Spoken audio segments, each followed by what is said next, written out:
Hey there guys, this is Obsidian Chill. Got another video for you today. This commentary is going to be a little bit off the beaten path. More so I was looking for a reason to commentate over some water DPSing footage. So it's just a FOSS 2 Elite kind of a friends list run. Everyone is precision except for, I believe there was a Rage Might in there. Maybe he was Rage Might and Prec, not sure, but it was all Prec. I'm Water Might, of course. So I just want to show you the rotation kind of AoE single target. This is what you're going to be seeing in my water guide, which will be out, will be the next video. I'm recording that probably as you hear this commentary over the next today and tomorrow. But the topic of this video is going to be kind of covering two different aspects. So there was a recent comment on my Flash ally video where I tested the Flash passive. Somebody said the video really showed how bitter and apathetic I was toward not only the game but the players. And I was going to address that in like a community post, but I mean, it deserved covering it in a video because it's completely ridiculous. But like if I was really not showing any kind of like interest or concern with players, do you think I'd be spending all this time testing allies? Every single time that it goes up on test server, retesting everything just to show the developers like, okay, this is still broken. I mean, I'm not doing that for my own kind of self-interest. I'm doing that for everyone else. Just like with artifacts, allies is a brand new system, and I want to be at the forefront of giving you guys the correct information, so you don't go out, wasting money, like a lot of people did with Zoom, because it wasn't my fault, but the developers took a month to adjust Zoom, so everyone level zoomed up thinking that it still did like millions of damage, but it was adjusted literally the day of the release. So some things like that I want to avoid.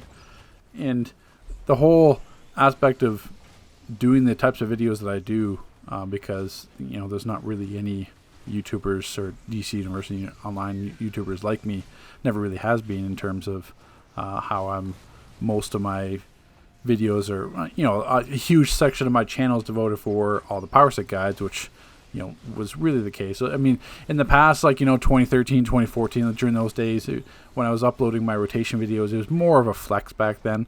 That was where I was kind of like through my DPS phase, where I didn't upload them with commentary. I was just basically, here's my rotation, this is what I'm doing, and this is me like destroying all the other DPS.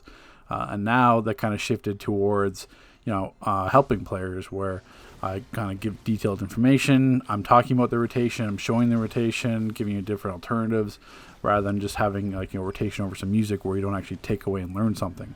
I don't necessarily want players just to like view my power set guides and just say, okay, this is the rotation, done, and close the video. I want you to be able to listen to it, listen to my perspective of it, how I talk about it, so you actually take away and learn something from the power set, which I believe that I'm achieving.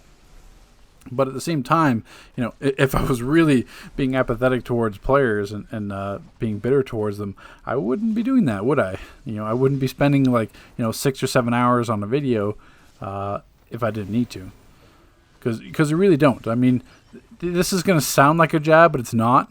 I just don't know a better way to say it, but you look at Multiverse.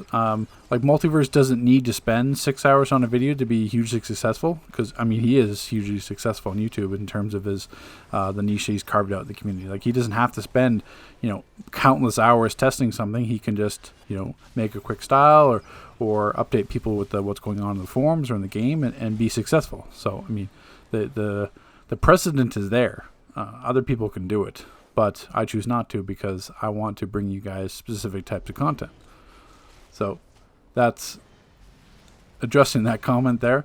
Now, the second part of the video, or the second part of the commentary, I want to kind of focus on like the enthusiasm aspect of it, because I mean, you can certainly get the general vibe that I may not be as enthusiastic compared to myself in the past, and a lot of that partially is because I don't have a problem with the ally system as a foundation. Like I understand you can't have like 50 artifacts in the game. I mean it's getting to the point where if they want to release new artifacts, they're going to have to force a meta change just so that people use the new artifacts, because you can't have like 9 different artifacts you swap in. It's just not going to work. So, I mean, they're getting to the point where they have to make completely overpowered broken artifacts just so that people use them, or they're just going to use the status quo.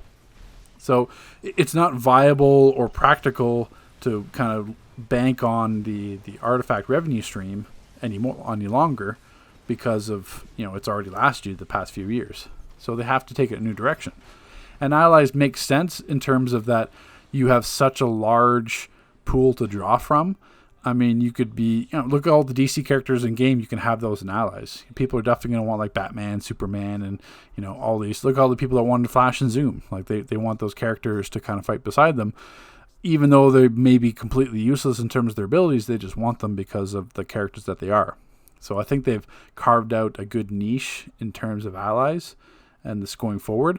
What I didn't like and what I was kind of opposed against is that if you're going to have a brand new system like this, I mean, you got to have it hashed out. I mean, you can't just, release it like, it's like a ninth grade, school project or something like that, where, it's ally. When they release the ally system, is basically like a proof of concept. That's what it is, because of all the things that are broken, description's not making sense, abilities not making sense in terms of like how they actually are practical and used in combat, and if they're viable or not. It's allies this is a proof of concept. It shouldn't be a proof of concept if you're charging money or you're expecting people to use this as a new revenue stream for the game. There should be much more work put into it. And even on test server, where it just, we spent the entire month of August pretty much on test server with these allies, and nothing ended up changing.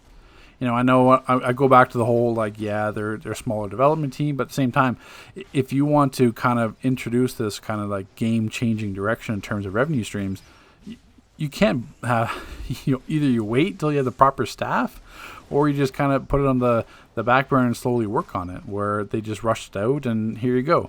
I mean, they still, I think in last Friday, possibly, whoever the last Ask DCU session was, they addressed that they are working on allies and taking care of the bugs.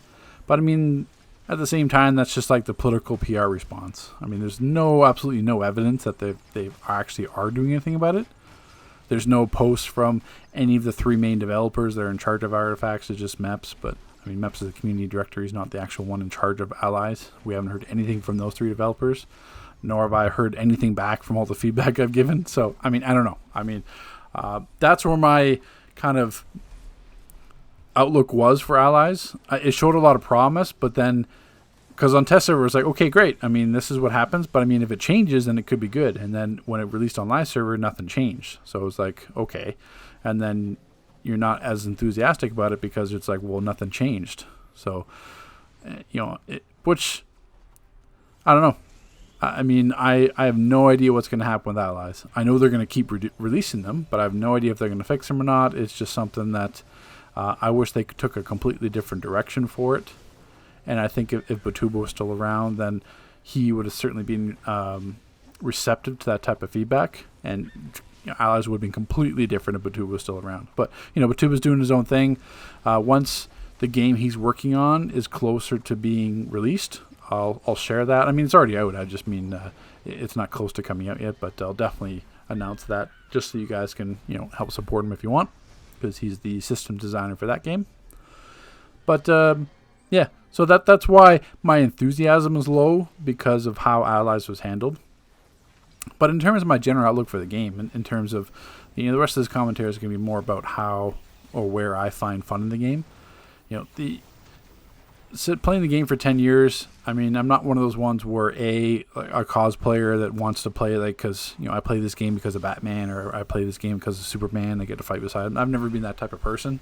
I've, since the very beginning of this game, I've always been on the competitive side of the game, where I'm pushing myself or joining like leagues that push themselves, doing all these kind of challenges. Like back in the past, doing a lot of stuff with Odyssey on the EU server, where they were going for different speed runs of the Gates and Prime, and then all the Femi runs when Paradox came out. So we're doing 3 DPS runs with 3 trollers. We're doing speed feats in Paradox, and speed runs in Nexus, and all this kind of stuff. And now it's fun. And then it kind of segued into running with Pony on the EU side. So for example, in DME, so Into the Dark Multiverse Elite. So at the end, you had all those sub-bosses. So at the same time, yeah, you can kill each sub boss. You can kill each sub boss one at a time. You know, you fight one or two, but I mean, it's not a big deal. You're not really focused on it. But raids like that present the opportunity to kind of have some fun with it in terms of having a challenge for yourself. So what we did was waited till all the sub bosses were at the same time, and then we DPS. So it's finding ways to make content that it's not a feat, it's not a title, it's nothing like that. It's just finding a way to make the raid more challenging. Same thing with what Legacy did with, or I think it was mostly Legacy. We did with Mum Elite. So Monsters of Metal. Is that Mum? Yeah, Monsters of Metal Elite. So at the end, where you could kill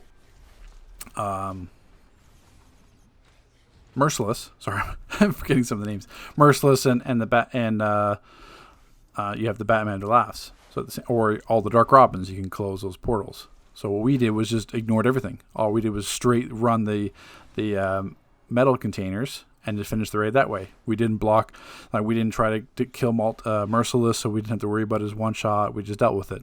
So it's stuff like that where, you know, it's just making it more challenging for ourselves, and that's honestly where I have fun. That's why, you know, a lot of these old Elite raids that are coming out every single month in terms of those episodes had no death feats. So that was really fun going for those in terms of with Legacy. So that's where I have fun. I have fun where I can find a way, or I can find like-minded players that want to challenge themselves. Now, speed runs or speed feats and stuff like that, that's not always fun. I mean, it all depends. If there's a raid, like say like Nexus was a good example, because like a few other raids too, but Nexus was a good example because you can skip certain things. So there's certain things you can skip and not kill. Makes it harder because then you have all those ads catching up to you. You know, if you're not DPSing quick enough, they'll catch up and then slow down even more. But there's some raids where you have to kill everything to actually proceed. And I mean, that's just DPS. I mean, all you're going to have is like, you know, 3 or 4 gadgets players, some electric, all brawl, you know, dual spam, prec, dropping EUGs with like 4 supercharges.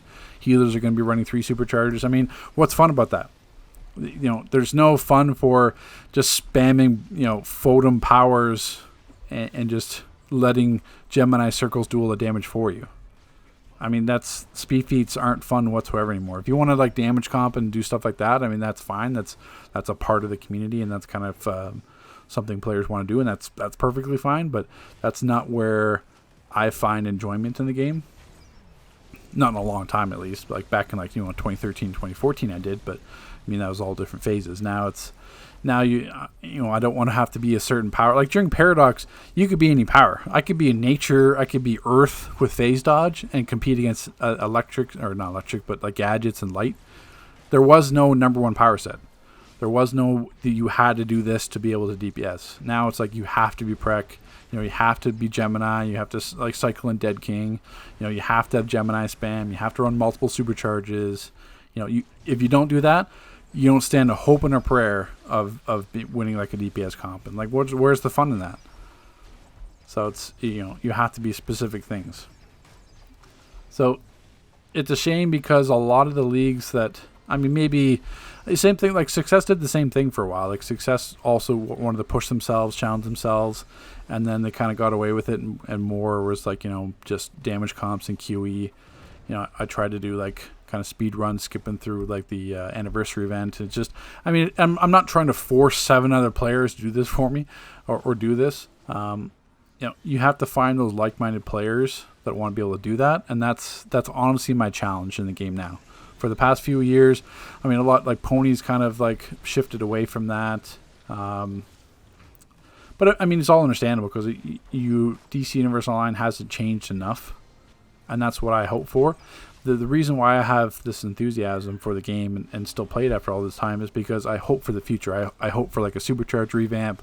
I hope for like power set balancing. You know, PvP is kind of a lost cause right now, but you know, same thing. You have that hope that the game is actually going to get better, and if it does, you're going to enjoy it again. So that's what you do. I mean, even if it's false hope, like falsehood of holding out that kind of hope, but that's where I have. So DC gives you a lot of, basically, DC is like a glass half empty kind of game where everything they do kind of lets you down, which is unfortunate, but I mean, it's just the way the game is now. But you find those unique opportunities where it turns into a glass half full, and then you have that like optimistic kind of outlook when you hear about changes coming up, or developers start listening to your feedback, and you're like, okay, we can build on this.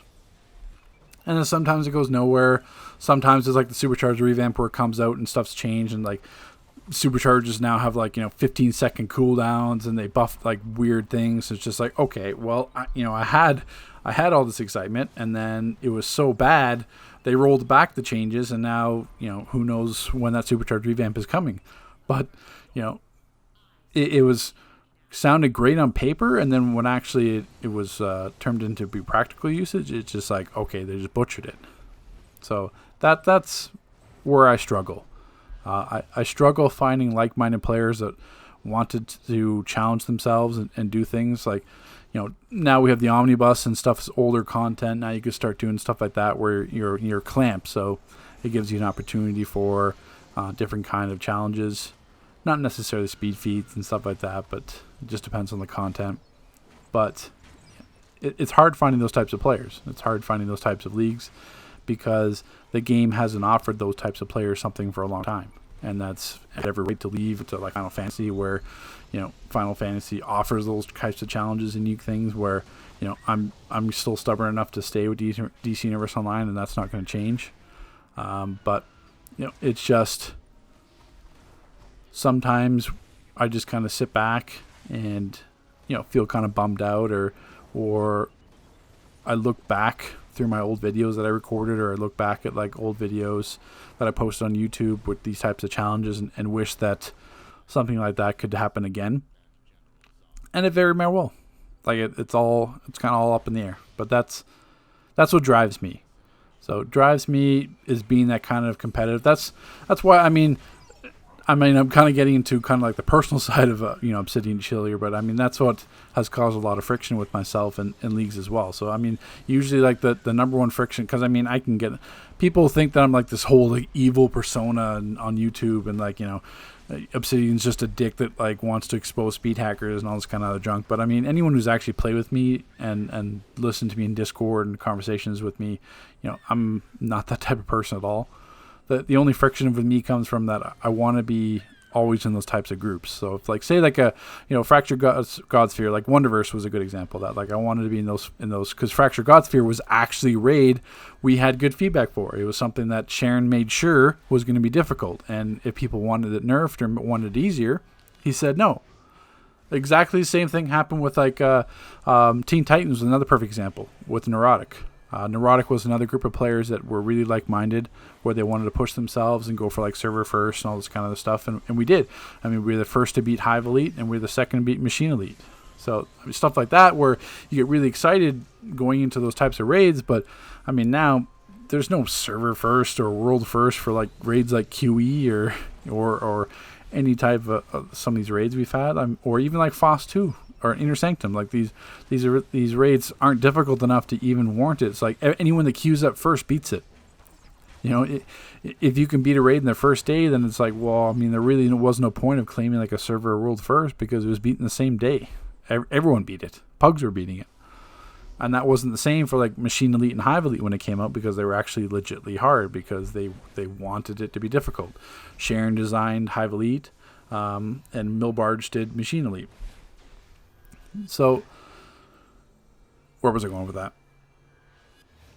See, I'm kind of like Robin Williams in comedy. I just kind of like go off on different little tangents, and I'm trying to remember now. Yeah. Oh yeah, the friction I was talking about. Yeah, just sort of like raids like Fractured Godsphere when it comes out. I want to be in those groups that do it first, because that's just the type of player I am. So when I'm relegated to not being in those groups, or I'm working now, obviously my personal life is a lot different than it was like 5-6 years ago, where I could afford to like book off vacation just for like when raids would release. Can't do that now. But it's me not wanting to change, but me having to accepting change at the same time.